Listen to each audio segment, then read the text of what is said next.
आज है 8 मई 2024 दिन बुधवार। चलिए जानते हैं आज शाम की 50 फटाफट बड़ी खबरों को सिर्फ 10 मिनट में। पर अभी तक आपने इस वीडियो को लाइक नहीं किया है तो लाइक कर दीजिए और आप किस देश, राज्य और जिले की जानकारी चाहते हैं कमेंट बॉक्स में जरूर बताएं।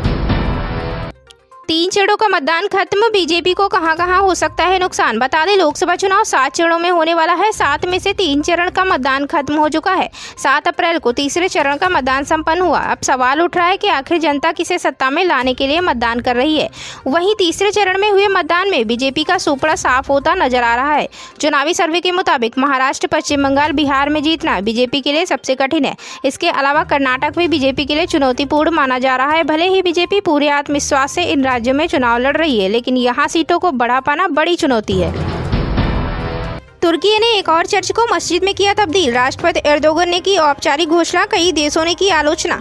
बता दें तुर्की ने एक और चर्च को मस्जिद में तब्दील कर दिया है। चोरा चर्च, जिसे तुर्की में करिए के नाम से जाना जाता है, उसको राष्ट्रपति रेसेप तैयप एर्दोगन ने सोमवार को औपचारिक रूप से मस्जिद में तब्दील करने की घोषणा की है। चोरा से पहले इस्तांबुल के ऐतिहासिक हागिया सोफिया को मस्जिद में तब्दील किया गया था। इस फैसले की ग्रीस और अन्य देशों ने आलोचना भी की थी। दुनिया भर में नहीं बिकेगी एस्ट्राजेनेका की कोरोना वैक्सीन, साइड इफेक्ट के बीच कंपनी ने किया वापस लेने का ऐलान। बता दें कोविशील्ड बनाने वाली एस्ट्राजेनेका दुनिया भर से अपनी कोरोना वैक्सीन वापस लेगी।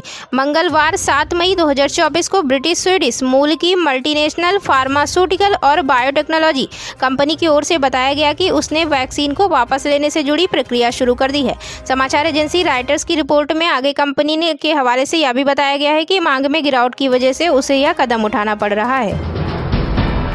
यूपी में इंडिया अलायंस के लिए राहुल गांधी ने लिया बड़ा फैसला, बढ़ सकती हैं बीजेपी की मुश्किलें। बता दें भारतीय राष्ट्रीय कांग्रेस के पूर्व अध्यक्ष और उत्तर प्रदेश स्थित रायबरेली लोकसभा निर्वाचन क्षेत्र से प्रत्याशी राहुल गांधी कन्नौज में प्रचार करेंगे। कन्नौज लोकसभा निर्वाचन क्षेत्र से समाजवादी पार्टी के राष्ट्रीय अध्यक्ष और यूपी के पूर्व सीएम अखिलेश यादव उम्मीदवार हैं। राहुल गांधी के कन्नौज आने का दावा सूत्रों ने किया है। यह इंडिया अलायंस की पहली रैली होगी जिसमें अखिलेश और राहुल गांधी एक साथ प्रचार मंच पर आएंगे। माना जा रहा है कि दोनों नेता रोड शो भी करेंगे। इससे पहले दोनों नेता गाजियाबाद में एक प्रेस वार्ता के दौरान एक साथ नजर आए थे। 4 जून के बाद सत्ता से बाहर हो जाएंगे पीएम मोदी, चुटकी लेते हुए कांग्रेस नेता ने किया बड़ा दावा। बता दें कांग्रेस नेता जयराम रमेश ने प्रधानमंत्री नरेंद्र मोदी के अपने अगले कार्यकाल के 100 दिन के प्लान पर चुटकी लेते हुए कहा कि 4 जून के बाद वह चुनाव परिणामों के चलते सत्ता से बाहर हो जाएंगे। उन्होंने कहा कि वह 4 जून को पूर्व पीएम बन जाएंगे। कांग्रेस के वरिष्ठ नेता और राज्यसभा सांसद जयराम रमेश ने मंगलवार को कहा कि प्रधानमंत्री नरेंद्र मोदी को वह चुनावी नतीजे नहीं मिल सकेंगे जिनके पीछे वह भाग रहे हैं। उन्हें एक और बहुमत नहीं मिलने वाला। उन्होंने दावा किया कि आम चुनाव के शुरुआती चरणों में मतदान को देखते हुए यह साफ है कि विपक्षी गठबंधन INDIA को निर्णायक नतीजे मिलेंगे। उन्होंने कहा, हमने राष्ट्रव्यापी जाति और सामाजिक व आर्थिक जनगणना कराने का वादा किया है। हम आरक्षण से 50% की सीमा भी हटा देंगे, चूंकि ज्यादातर राज्य इस कोटे की सीमा तक पहुंच चुके हैं। मुसलमानों के लिए लालू हुए मुलायम, आरक्षण पर बयान से बिहार में चढ़ा सियासी पारा। बता दें राजद प्रमुख लालू यादव ने मुस्लिम आरक्षण पर बड़ा बयान दिया है। बता दें हाल ही में पीएम मोदी ने अपने भाषण में स्पष्ट रूप से कहा था कि वह पिछड़ों, वंचितों और आदिवासियों का आरक्षण मुसलमानों को नहीं जाने देंगे। इसके बाद देश भर में राजनीतिक सरगर्मी तेज हो गई। अब लालू ने इस मामले में अपनी प्रतिक्रिया दी है। लालू यादव ने मीडिया से बात करते हुए कहा कि वोट हमारे पक्ष में है। वे कह रहे हैं कि बिहार में जंगल राज होगा क्योंकि वे डरे हुए हैं। वे भड़काने की कोशिश कर रहे हैं। वे संविधान और लोकतंत्र को खत्म करना चाहते हैं। अखिलेश ने मतदान में गड़बड़ी का लगाया आरोप, ट्वीट कर दी जानकारी। बता दें समाजवादी पार्टी द्वारा किसनी के मतदान केंद्र बरिहा, बंसर, मऊ पर भाजपा कार्यकर्ताओं द्वारा मतदाताओं को भयभीत करने और धमकी देने के आरोप लगाए गए हैं। इसे लेकर समाजवादी पार्टी द्वारा ट्वीट भी किया गया है। वहीं किसनी के बूथ संख्या 164 पर सपा कार्यकर्ता को पुलिस द्वारा जबरदस्ती अरेस्ट करने, कुशमरा के बूथ संख्या 141, 142, 143 पर सपा के बूथ एजेंटों को भगाने, बूथ संख्या 142 पर भाजपा के लोगों द्वारा पोलिंग डंप करने के प्रयास, किसनी के बूथ संख्या 67 पर भाजपा समर्थकों के पहचान पत्र देके बिना मतदान करने, बूथ संख्या 18, 166, 19, 150, 41, 42, 43 पर पीठासीन अधिकारी द्वारा सपा के एजेंट बनने से रोकने का आरोप लगाते हुए ट्वीट किया गया है। पेटीएम में नहीं रुक रहे इस्तीफे। प्रेसिडेंट भावेश गुप्ता के बाद 2 और बड़े अधिकारियों ने दिया इस्तीफा।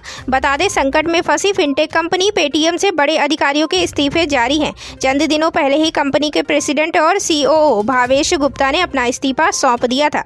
अब पेटीएम से 2 और बड़े अधिकारियों ने इस्तीफा दे दिया है। इस्तीफा देने वालों में कंपनी के chief business officer Ajay Vikram Singh और offline payment chief business officer Bipin Kaul ने इस्तीफा दे दिया है। दिल्ली की अदालत ने सीएम अरविंद केजरीवाल की 20 मई तक बढ़ा दी न्यायिक हिरासत। बता दें, दिल्ली के कथित शराब नीति घोटाले से संबंधित मनी लॉन्ड्रिंग मामले में तिहाड़ जेल में बंद मुख्यमंत्री अरविंद केजरीवाल को एक और बड़ा झटका लगा है। दिल्ली की एक अदालत ने इस केस पर सुनवाई करते हुए केजरीवाल की न्यायिक हिरासत 20 मई तक बढ़ा दी है। रिपोर्ट के अनुसार यह आदेश विशेष न्यायाधीश कावेरी बावेजा ने पारित किया। बता दें, इससे पहले दिल्ली की राउज एवेन्यू कोर्ट ने 23 अप्रैल को सीएम केजरीवाल की न्यायिक हिरासत 7 मई तक बढ़ा दी थी। ये आदेश विशेष न्यायाधीश कावेरी बावेजा ने दिया था। उन्होंने दिल्ली के मुख्यमंत्री केजरीवाल को 7 मई को वीडियो कॉन्फ्रेंसिंग के जरिए कोर्ट में पेश होने का आदेश दिया था, जिसके बाद आज न्यायिक हिरासत खत्म होने से पहले दिल्ली की एक कोर्ट ने सीएम केजरीवाल की हिरासत 20 मई तक बढ़ा दी है। मोदी सरकार के इन 2 फैसलों को बदलना चाहती है कांग्रेस। आचार्य प्रमोद कृष्णम के दावे से मची खलबली।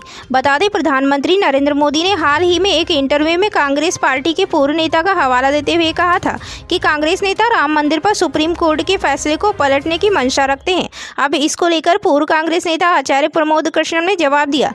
उत्तर प्रदेश के संभल में IANS से बात करते हुए उन्होंने कांग्रेस और राहुल गांधी पर जमकर निशाना साधा है। उन्होंने कहा कि ये 2 फैसले को बदलना चाहते हैं, एक मंदिर और दूसरा आर्टिकल 370। अगर मेरी बात गलत है तो राहुल गांधी आगे आए और इस पर जवाब दें।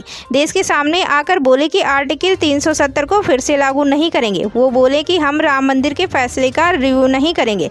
राहुल गांधी ने इस पर जवाब नहीं दिया, इसका मतलब उनके मन में चोर है। इसके साथ ही आचार्य प्रमोद कृष्णम ने कहा कि इस बार का वोट राष्ट्र के लिए और अखंड भारत के लिए होना चाहिए। चुनाव आयोग ने दिया पुनर्मतदान का आदेश। इस क्षेत्र में पोस्टल बैलेट से होगी वोटिंग। बता दें, भारतीय चुनाव आयोग ने 8 और 9 मई को चिलक लूरीपेट विधानसभा क्षेत्र में डाक मतपत्र के माध्यम से पुनर्मतदान का आदेश दिया है।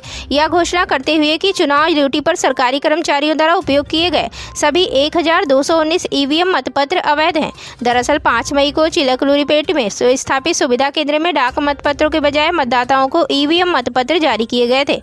आयोग ने मुख्य निर्वाचन अधिकारी मुकेश कुमार मीना को अपने पत्र में कहा कि सभी जिम्मेदार अधिकारियों के खिलाफ अनुशासनात्मक कार्रवाई शुरू की जाए और कार्रवाई की रिपोर्ट 9 मई तक चुनाव आयोग को सौंपी जानी चाहिए। महाराष्ट्र विधानसभा के नेता प्रतिपक्ष विजय वडेट्टीवार के हेमंत करकरे को लेकर किए गए दावे पर विवाद जारी है। इसी बीच उद्धव ठाकरे की शिवसेना के नेता संजय राउत ने कहा कि हेमंत करकरे हमारे लिए शहीद ही रहेंगे। संजय राउत ने कहा, हेमंत करकरे शहीद हैं और देश के लिए शहीद हुए। कसाब की गोली करकरे को लगी या नहीं, हमारा जानना ये काम नहीं है। हेमंत करकरे बैटलफील्ड पर थे। दरअसल हाल ही में कांग्रेस नेता विजय नामदेव राय वडेट्टीवार ने दावा किया कि हेमंत करकरे की हत्या जिस गोली से हुई थी वो किसी आतंकी ने नहीं चलाई थी। विजय वडेट्टीवार ने हाल ही में कहा था कि मुंबई उत्तर मध्य लोकसभा सीट से बीजेपी उम्मीदवार और वकील उज्जवल निकम पर निशाना साधा था। उन्होंने कहा था कि ATS के पूर्व प्रमुख हेमंत करकरे की हत्या जिस गोली से हुई थी वह कसाब या आतंकियों की बंदूक से नहीं चलाई गई थी। 3 चरणों ने भाजपा को इतिहास बना दिया। वोटिंग खत्म होते ही अखिलेश यादव ने किया बड़ा दावा। बता दें, लोकसभा चुनाव के तीसरे चरण में मंगलवार यानी 7 मई को उत्तर प्रदेश की 10 सीटों पर मतदान हुआ। तीसरे चरण के चुनाव में यूपी की 10 सीटों पर शाम 8 बजे तक आए आंकड़े के अनुसार 57.34% मतदान हुआ है। वहीं यूपी की 10 सीटों पर वोटिंग खत्म होते ही समाजवादी पार्टी के राष्ट्रीय अध्यक्ष और पूर्व मुख्यमंत्री अखिलेश यादव ने बड़ा दावा किया है। सपा मुखिया अखिलेश यादव ने कहा कि 3 चरणों ने भाजपा को इतिहास बना दिया है। सपा मुखिया अखिलेश यादव ने अपने सोशल मीडिया अकाउंट X पर लिखा, 3 चरणों ने भाजपा को इतिहास बना दिया है। तीसरे चरण में इंडिया गठबंधन के समर्थन में हुई जबरदस्त वोटिंग ने साबित कर दिया कि भाजपा कितना भी षड्यंत्र कर ले लेकिन जनता फिर भी वोट डाल ही देगी। सत्ता पक्ष तभी वोटिंग में अड़गा डालता है जब वो हार रहा होता है। भाजपा जितने व्यवधान पैदा कर रही है उससे जनता में ये संदेश चला गया कि भाजपा हार रही है। 3 चरणों ने जनता में भाजपा को 3 दशकों का मतलब 30 सालों के लिए देश की राजनीति से बाहर कर दिया। रक्षा मंत्री राजनाथ सिंह ने भारतीय नौसेना द्वारा हाल ही में कई सफल अभियानों की सफलता को लेकर बधाई दी है। राजनाथ सिंह ने नौसेना को लेकर कहा कि भारतीय नौसेना ने एक करिश्मा किया है। रक्षा मंत्री ने भारतीय नौसेना की विदेशी जल क्षेत्र में बल के कई अभियानों के लिए तहे दिल से प्रशंसा भी की। एक न्यूज एजेंसी के इंटरव्यू में सिंह ने दूसरे विमानवाहक पोत के निर्माण के लिए नौसेना के प्रस्ताव पर सकारात्मक रूप से विचार करने के लिए सरकार की तत्परता के संकेत भी दिए हैं।